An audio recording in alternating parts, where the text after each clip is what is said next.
Ысык атада өгөй баласын сабоого шек саналган жаран кармалды. 5 жаштагы баласын өгөй атасы сабаганы тууралуу арыз менен милицияга баланын апасы кайрылган. Окуя 22 февралда саат 21:00 чамасында болгон. Аялдын айтымында күйөөсү менен телефон аркылуу уруша кеткен. Мындан кийин анын телефонуна уулунун таяк жеген видеосу тартылган тасма келген. Милиция арыздын негизинде 33 жаштагы тургунду кармаган. Чүй облустук ички иштер башкармалыгынын маалыматына караганда, сабалган бала аялдын мурдагы никесинен, баланы урган күйөөсү менен жарандык никеде жашап бир балалуу болгон. Чубайлар Лебединовка айылындагы автоунаа жуучу жайда чогуу иштеп жүрүшкөн. Балага кол көтөрдү деген кине менен кармалган жаран Ысык ата райондук ички иштер бөлүмүнүн убактылуу кармоочу жайына киргизилди. Сабалган бала медициналык жардам көрсөтүлгөндөн кийин апасына берилген. Учурда тиешелүү экспертиза дайындалып, иликтөө иштери жүрүп жатат.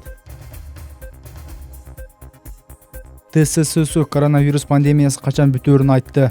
Коронавирус пандемиясы кийинки жылдын башында аякташы мүмкүн. Бул тууралуу ДСССнын Европалык аймактык бюросунун башчысы Ханс Клюгенин айтымына таянып Rai Новости кабарлады. Коркунучтуу күндөр артта калды. Биз вирус тууралуу 2020-жылга салыштырмалуу көбүрөөк билебиз деген Клюге бул болгону божомол экенин белгилеген. Анткени кырдаал мындан ары кандай өнүгүп өзгөрүп кете турганын эч ким так айта албайт. Айдес вирус адам популяциясынан жоголбой турганын айтып, бирок көрсөтүлгөн мөөнөткө чейин чектөөгө болгон алардын кошумчалаган. Буга чейин ДССнын Россиядагы өкүлү Малита Войневич эгер адамдар сак болбосо коронавирустун 3-чү толкуну болушу мүмкүн экендигин болгонгон.